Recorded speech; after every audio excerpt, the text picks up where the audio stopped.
Hello everyone, welcome to Ritamra Commerce classes and today our topic is European Union. European Union yani EU 27. Now question arise, what is European Union? So here is its answer. European Union is a unique economic and political union between 27 democratic European countries. सो यहाँ पर यही बोला हुआ है कि European union है क्या। तो European union basically economic and political union है एंड किसके बीच में है ये। तो 27 यूरोपियन कंट्रीज हैं, उनके बीच में एक यूनियन है, एक ग्रुप है 27 कंट्रीज का। और इस ग्रुप को बनाने का, इस यूनियन को बनाने का एम क्या है। तो aiming to foster peace, stability, prosperity. और इसका एम क्या है कि इन कंट्रीज के में क्या लाया जा सके, पीस, स्टेबिलिटी एंड प्रॉस्पेरिटी लाया जा सके। It operate as a single market. और ये जो मतलब यूनियन है, जितनी भी कंट्रीज हैं जिनका यूनियन है 27 कंट्रीज, सो ये एक दूसरे के लिए क्या करती है, ट्रेड वगैरह फ्री कर देती हैं। तो ये यहाँ पर इन कंट्रीज के लिए एक दूसरे ये जो है एक बिग मार्केट बन जाता है, एक सिंगल मार्केट बन जाता है ये सारी कंट्रीज। एंड ये अलाउ करती हैं फ्री मूवमेंट ऑफ पीपल। और यहाँ पर क्या होता है, फ्री मूवमेंट ऑफ पीपल होता है, गुड्स, सर्विसेज एंड मनी। मतलब यहाँ पर क्या है, फ्रीली मूव कर सकते हैं लोग, एक कंट्री से दूसरी कंट्री में जा सकते हैं। यहाँ पर कोई वीज़ा वगैरह कुछ आपको देने की ज़रूरत नहीं है, आपको कोई वीज़ा की या कोई पासपोर्ट की रिक्वायरमेंट नहीं है। अगर ये जो यूनियन है और ये कंट्रीज जो है एक दूसरे की कंट्रीज़ में, ये जो 27 कंट्रीज़ है यूरोपियन कंट्रीज़, तो यहाँ के जो लोग हैं एक कंट्री से दूसरी कंट्री में फ्रीली मूव कर सकते हैं। एंड यहाँ पर गुड्स एंड सर्विसेज का भी मूवमेंट हो सकता है, मनी का, एवरीथिंग। ये जो यूनियन बनाया गया तो इसका पर्पस क्या था। सो बोला है European Union is design to improve the livings of its citizen. कि ये जो 27 कंट्रीज हैं, तो ये जो इन्होंने एक ग्रुप बनाया है, इसका एम क्या था कि इसका पर्पस यही था कि हम क्या करेंगे, इम्प्रूव करेंगे। क्या करेंगे, इम्प्रूव लिविंग्स ऑफ सिटीजन। और ये इम्प्रूव होगा कैसे, लिविंग स्टैंडर्ड लोगों का इम्प्रूव कैसे होगा। तो ये होगा bye promoting economic, social and territorial, इस चीज़ को प्रमोट करके एंड प्रोटेक्ट करके कल्चरल डाइवर्सिटी को एंड तो इस तरह। तो हम क्या करेंगे, यहाँ प्रमोट करेंगे इकोनॉमिक, सोशल और टेरिटोरियल, एंड प्रोटेक्ट करेंगे कल्चर को, कल्चरल जो डाइवर्सिटीज हैं, एंड हैंडल करेंगे चैलेंजेस कैसे, like the climate change and security and health related जो थ्रेट्स हैं। सो ये पर्पस था इन कंट्रीज का यूनियन बनाने का। नेक्स्ट देखते हैं क्या है। तो नेक्स्ट है जो ईयू के मेंबर स्टेट्स हैं वो कौन से हैं। ईयू मीन्स क्या है, ई से यूरोपियन और यू से यूनियन। तो ये जो यूरोपियन यूनियन है इसके मेंबर स्टेट्स कौन से हैं। मेंबर स्टेट्स का मतलब, ये जो स्टेट है इसका मतलब होता है कंट्री।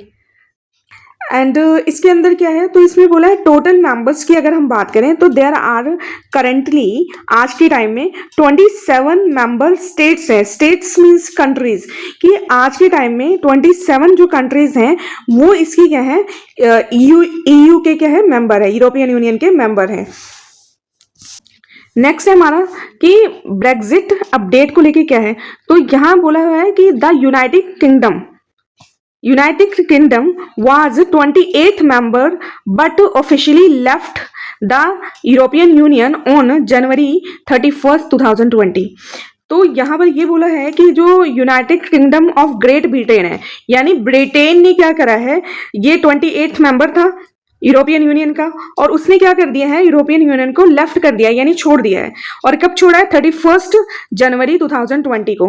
तो ब्रिटेन ने क्या करा, यूरोपियन यूनियन को लेफ्ट कर दिया, छोड़ दिया 31 जनवरी 2020 को। और इसीलिए इसको क्या बोला जाता है, ब्रेक्जिट बोला जाता है। क्लियर है। And no other countries have joined और लेफ्ट सिंस देन। और अभी इसके अलावा, ब्रिटेन के अलावा अभी कोई और कंट्री ने ना तो ज्वाइन किया है ना ही इसको छोड़ा है। ठीक है, और इससे क्विट नहीं किया, एग्जिट नहीं किया है। एंड दो several are in the application process, बोले बहुत सारे एप्लीकेशन प्रोसेस में है, बट अभी तक क्या है कि कोई और जो नहीं है, ना तो कंट्री है इसको ना तो किसी ने ज्वाइन किया है एंड ना ही इसको क्या है किसी ने छोड़ा है। सिर्फ ये जो ब्रिटेन था इसी ने ही क्या करा है, यूरोपियन यूनियन को लेफ्ट किया है, एग्जिस्ट किया है, और इसीलिए फिर इसका जो ये ब्रिटेन एग्जिट है, ये जो नाम भी पड़ा ना, इसी की वजह से ब्रिटेन ने क्या कर दिया, इसको एग्जिट कर दिया, यानी उससे इस जो ग्रुप था, यूनियन था, उससे ये बाहर आ चुका है। क्लियर है सभी का?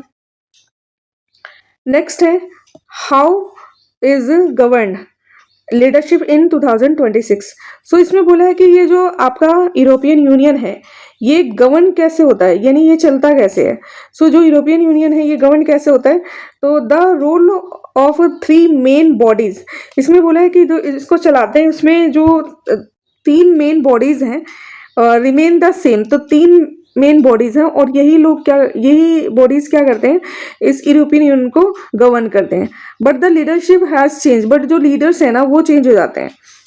क्लियर है? अब इसमें ये 3 बॉडीज कौन से हैं, तो फर्स्ट है यूरोपियन कमीशन, और इसके अगर हम करंट प्रेसिडेंट जो है उसकी हम बात करें तो वो कौन है, तो वो है Ursula von der Leyen, and who was reelected, जो री इलेक्टेड हुए थे इन 2024 में for her second 5-year term.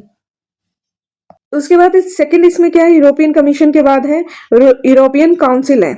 And European council क्या होता है, तो जो यूरोपियन काउंसिल है उसके अभी करंट में प्रेसिडेंट कौन है, तो इसके जो प्रेसिडेंट है ये एंटोनियो कोस्टा है। And since late 2024 this body set up हुआ था European Union overall political directions के लिए। एंड थर्ड है यूरोपियन पार्लियामेंट।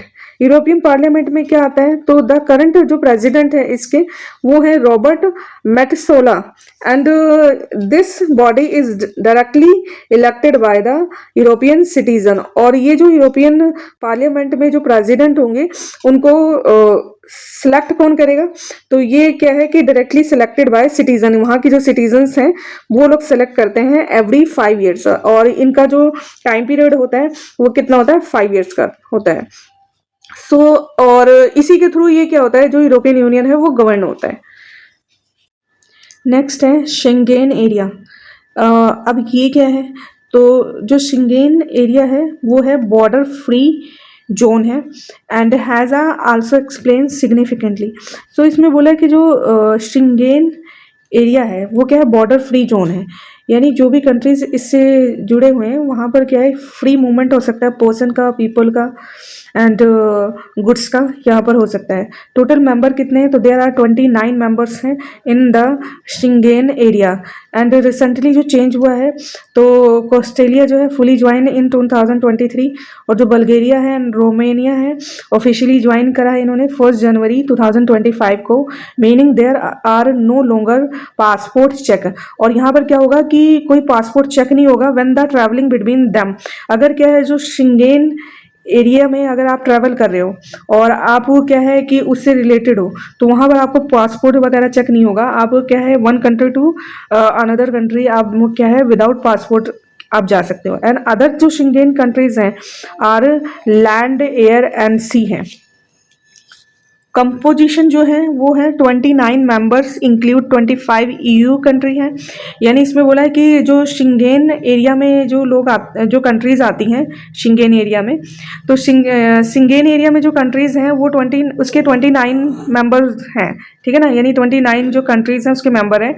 और उसमें से क्या है 25 कंट्रीज जो हैं वो क्या है कि यूरोपियन यूनियन कंट्रीज हैं, एंड 4 जो है नॉन यूरोपियन कंट्रीज हैं, जिसमें आता है आइसलैंड हो गया और नॉर्वे एंड स्विट्जरलैंड, ये सारी कंट्रीज आती हैं। If you like the lecture, then subscribe the channel, press the bell icon so you get all the video lectures on time. Thank you.